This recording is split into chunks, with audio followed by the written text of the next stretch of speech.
But here, let's talk with our other two friends, James and Mikey. They're two entrepreneurs born and raised in America, what I call the land of opportunity.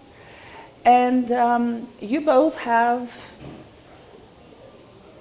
you represent what a lot of the youth in Europe, stricken now with unemployment, a lot of the youth in Greece that is stricken with unemployment, although very bright, they feel that they don't have the opportunity. They feel that they're striped into their brightness, and they actually feel very miserable. So what they do is they just take a plane, or they go some other country to look for their future. Or if they innovate in their country, we have a lot of innovators in Greece. When they innovate, they sell their innovation and they just move to the States, which is something we would like to reverse. But please tell us about your opportunities and your experiences. You're both co-founders, right? Mm-hmm. Of Fund Elevator. Of Fund Elevator. And you both have two distinct stories to tell us. Yes. About how did you start your opportunity. Shall we talk about Fund Elevator first? Or well, I'll tell you quickly what Fund Elevator is in a sentence, and then we can get into our backgrounds. Correct. And how we kind of serendipitously came together and met. Fund Elevator is simply a crowdfunding site for causes and for politicians. We started that because we wanted to do something really big. We feel like nothing is bigger than politics. Politics is such a robust effect on our lives. Whether we believe in the free market or government, and you leave government to get out of the way, they're there, right? They are the people that are usually at the top deciding things. So we want to change that and turn it upside down. We wanted to make it the way democracy ought to be. This is something that's true in every country, Greece or the US or any other democracy, that the people should have a greater input and a greater voice. So we think crowdfunding naturally is democratic, and people look at us and go, that's crazy. And how can you use entrepreneurship in politics, right? Yeah, exactly. But I think we both came from this, and I don't think this should be an American trait. I think it should be a world citizen trait where no ambition is too big, no idea is impossible, and innovation is the solution for everything to move not just your country forward, but the world forward. If you really want to see change in the world, you have to become the change. So with Fund Elevator, it's not so much us being change agents, but creating a platform that allows everybody to be change agents themselves. To have a voice with exactly, participation. and that's really what we believe in. So everyone has a chip at the table. If they believe in a political cause, they can be the ones that get heard and not the people with just a lot of money. If they believe in a candidate of substance, someone like Ruth actually can be rewarded and encouraged, because that's what we need. We figured we don't need politicians, we need leaders. Right? We need people of principle. We need more people like Ruth. And we think the best way to do that is to have the people support them, because if we're not involved, then that's just, quite frankly, never going to happen. And it's what we say at Antigua Forum, we need change agents, yes. Right? Yes. So James, please. So I was somewhat working on this. Tell us your background. Yeah. So I went to. You're a lawyer, right? Yeah, I went to school in the States. I went to University of Colorado, and I was a history major. And then I went to Washington, D.C., our nation's capital, and I studied law at George Washington University. Wow. And I this was percolating there, right? I think I was always frustrated, but living in D.C. firsthand and walking past the White House every day and Congress and going to the Supreme Court and law school to hear cases, which is very exciting, and I highly recommend it, really makes you witness firsthand just how slow moving and backwards everything is. So that frustration really rubbed off there, and ideas started to percolate, and then I graduated and became a lawyer in New York State, where I'm from, and that's where James is from, and that's where we serendipitously met. He'll tell his story in a second. It's much more exciting than mine, but I am 9 years older. We went to the same high school, but we ended up meeting just at the perfect timing. So that's my story, and James.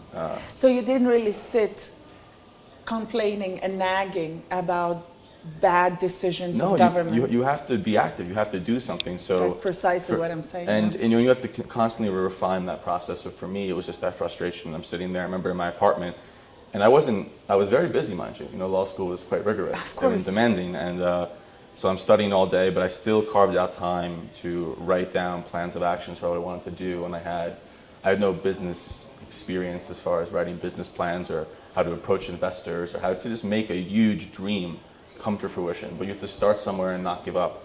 And I'm glad I didn't, because then a little luck happened when I met, I think when you have any big idea, you need a coalition. Of course. Whether you're a candidate or individual, and I was lucky enough to meet James, and we worked very well together. And James is the impossible, the impossible for everybody else, really, really possible. So tell us about you. Yeah, so first things first, from a young age, I had very frugal parents. They weren't quick to spend money in a good way, and they taught me the value of money from a young age. So by the time I was 10, I started my first company. I actually made jewelry for a town fair and sold it and made a few $1,000s in just a weekend. From there, I really didn't stop. You made your own jewelry? I did. It was just out of like beads and crystals. From there, I continued. From then on, I actually worked nonstop. Different jobs, mundane jobs too, working at a grocery store. It wasn't until I was about 16 where I started interning for a company called Dr. Corona, where I started seeing how strong the tech field was. I interned there, I was doing data entry. At this point, I had no experience in tech, but they opened my eyes. I saw that there's so much money in this new tech world out in San Francisco. So after I was done working with them, I decided I want to teach myself how to program, and I want to get into this field myself. So I opened up a book and started teaching myself computer programming. Our school didn't offer anything, so I couldn't do anything about it at the time. Where were you living? I was living in New York. In the city? No, just outside of the city in a small town called Armonk. So I was teaching myself how to program, and I'd give myself weekend projects, like this week I'm going to build a game, this week I'm going to build a website, and it incentivized me to really push myself, like, oh, I can do this.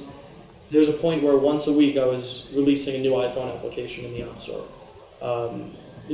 Different things, whether it was a video game, I've made an Angry Birds type video game. I worked very hard in order to test my skills. On your own? Yep, on my own.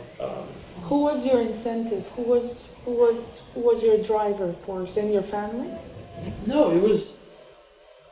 I like to challenge myself, so to speak. I work hard, and I like to see what I'm capable of.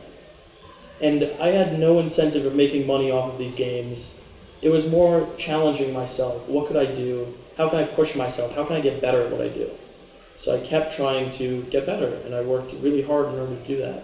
So by the time I was a senior in high school, so I was 17, I decided to join up with my co-founder for this other company and start a company called Eligible, where I built the first iPhone application and first system that let you check your health insurance with over 800 different insurance providers.